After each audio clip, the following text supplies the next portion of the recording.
So what's going on, you guys? Today is October 23rd. Yesterday, October 22nd, I went and had my procedure done. It was a DNC, and I'll explain a little bit about the procedure of a DNC in a second. So today is the second day. Yesterday, which, I mean, at the end of the day, don't judge, but at the end of the day, yesterday, I just was like, you know, in shock of everything and went through a procedure that I'm just kind of like, so, they had me on some medicine that had me like out of it, but once that started wearing off, I actually took myself to Hooters for lunch. And I sat there and had me like 2 drinks back to back. And then one of the customers at the bar offered to buy me another drink. And I went ahead and took it. Like, hey, what's up? Thanks.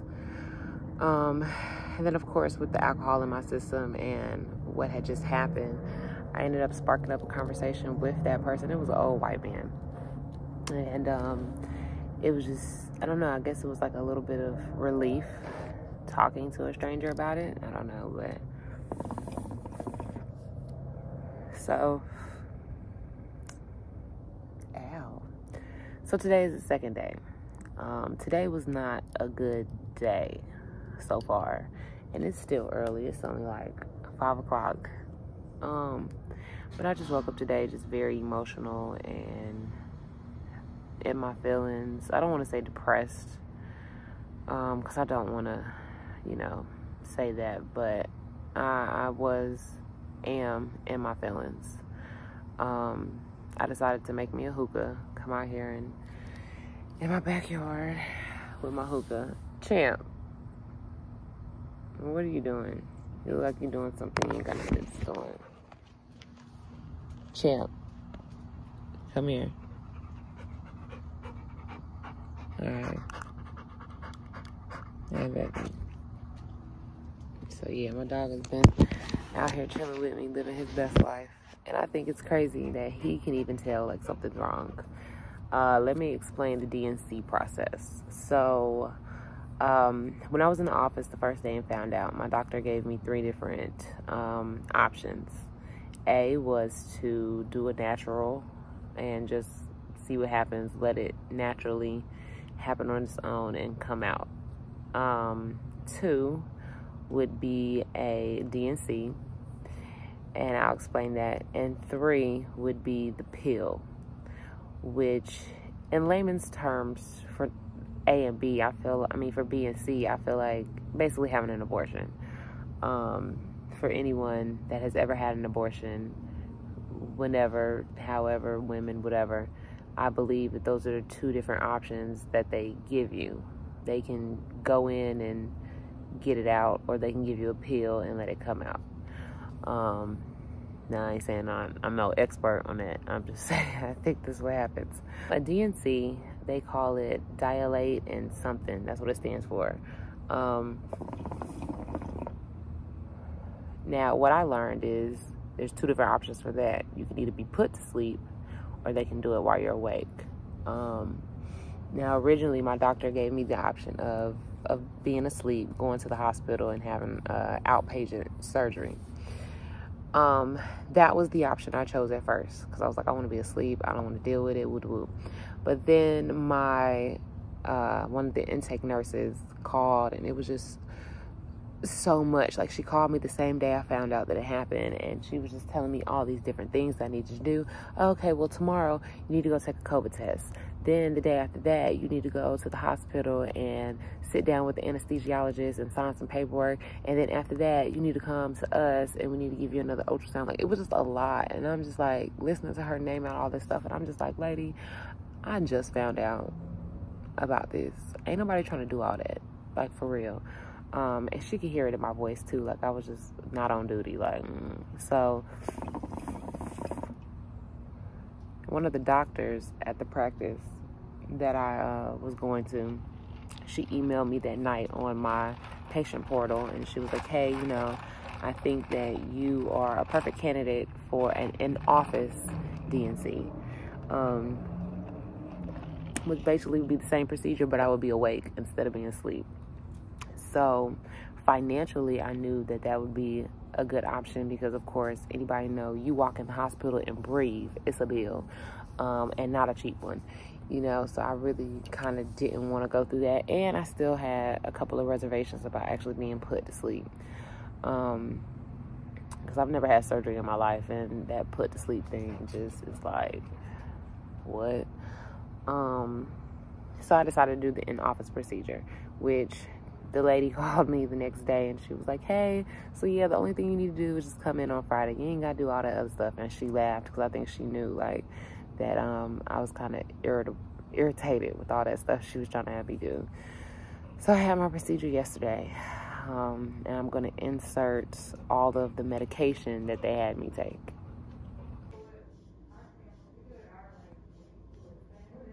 So with the medication, my appointment was set at 10 o'clock. So 5 of those pills I had to take 3 hours before at 7 o'clock in the morning.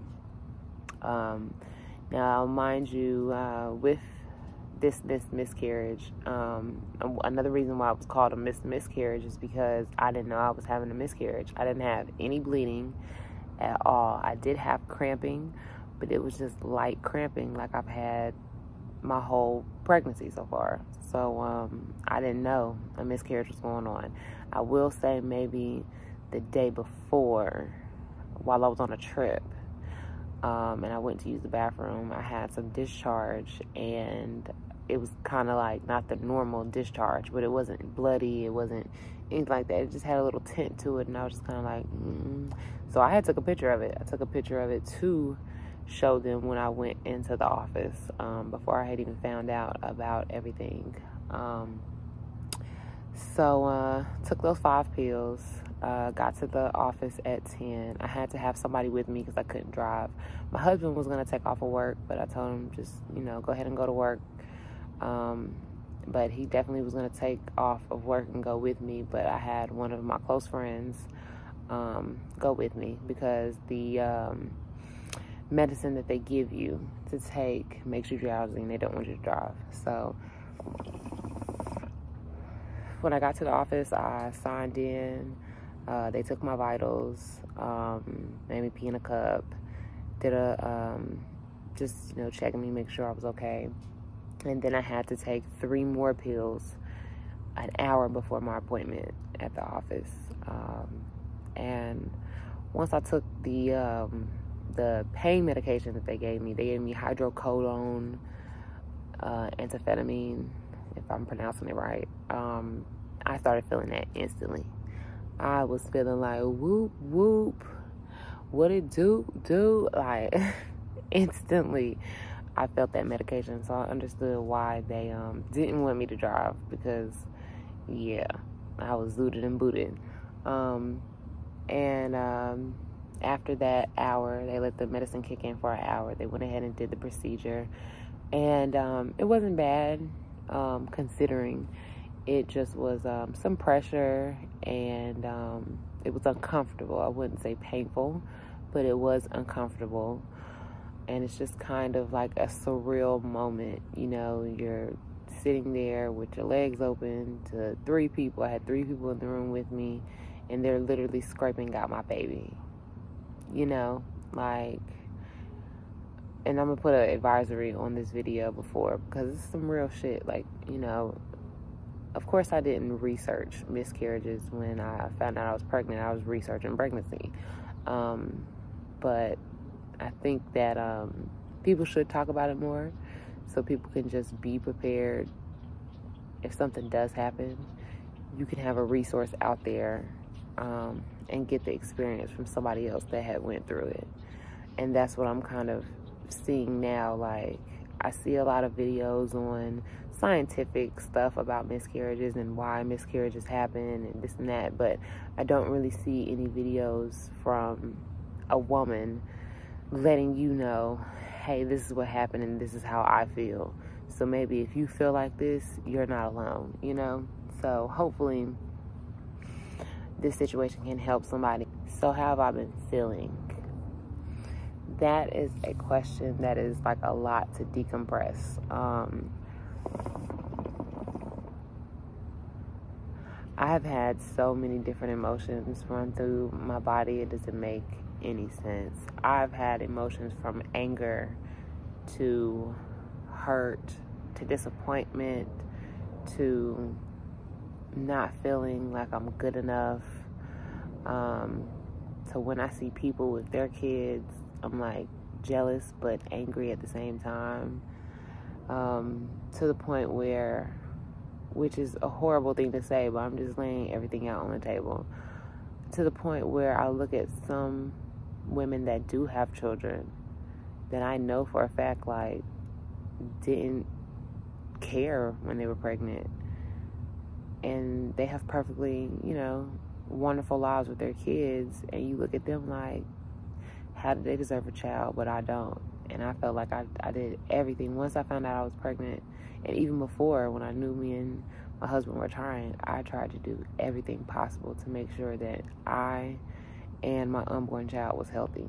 So it's a lot. It is a lot. I'm dealing. I've been on this. I just don't want to really talk to anybody. I have my moments where I may want to talk to somebody, but 5 minutes after that, I don't want to be talking to nobody. I've just been in the house, chilling, eating, watching TV, playing with my dog. Luckily, my job, I had to, and that's why my shirt is backwards. I had to turn my shirt around because I have on one of my shirts for my job. And with YouTube, I ain't got time. So I had to turn my shirt around so you couldn't see the name of my job. But for those of you who do know where I work, my job does have a very good maternity policy. But I had never, since I was so early, I didn't even, Champ, because he not supposed to go over there. Hold on. Yeah, you know you ain't supposed to be doing all that. You know you're not supposed to be over there. Yeah. My job does have a very good maternity policy where they give you 100% of your pre-disability pay for either 6 to 8 weeks, depending on how you give birth. And then if you elect to do short-term disability and long-term disability, you get those as well while you're on maternity leave. And then you have a year bonding that's unpaid. But I had never reported to my job that I was pregnant, so I didn't know what really was going to happen. And luckily reached out to my managers and some women that have already went through, bless you, that situation. You just gonna Debo through here like I ain't got, okay. So I reached out to my manager and reached out to some women that in one of the Facebook groups for my jobs with moms that have been through what I went through, and they helped. My job had to open up a disability claim, just so I could go through the process of doing what happened yesterday and just the process of healing. Like, I try to always be like this big bad gangster, but realistically I know that I needed to process what is going on, and today, especially when I woke up, made me realize, like, yeah, you need to process it. You're not okay. You try to act like you're okay, but you're not okay, and that's fine. That's perfectly fine. Like, there's nothing wrong with grieving. It's crazy because I have baby stuff at my house right now, and I was early, but we were ready for this. Me and my husband were definitely ready for this. So I got a registry already open, my first baby blanket for my baby here at the house, diapers and stuff. Like, we was ready. We was gonna be ready. Okay, I wasn't gonna have to worry about nothing while I was on bonding leave because we already had everything like stacked. So it definitely hurts. It definitely was a blow, but I'm definitely gonna keep you guys updated on my journey of how everything is going and what happened. But I do want to just make this video to let other women know that I feel you. It happens. It's okay to not be okay. You know, and I know, especially with Black people, we don't talk about going to counseling and going to therapy enough. And I'm a firm believer in it. Like, me and my husband, we did premarital counseling before we got married. So if I recognize that there is a problem, I'm not opposed to going to counseling or therapy to talk to somebody. And even my husband offered, he was like, hey, you know, if you need to go to counseling and talk to somebody about what's going on, just let me know and I got you. But luckily, with my job, they already offer it. So I'm actually, I just signed up for that today. So I think my first session will probably be like either tomorrow or Monday. So I'll definitely let y'all know how that goes. But like I said, it's okay to not be okay. You know, F what everybody else's perception of you is. It's your life, and you have to take care of you and be the best version of you in your life. And right now, I'm not the best version of me after this situation, and which is understandable, you know, because this is a life-changing situation. It's just not just whatever.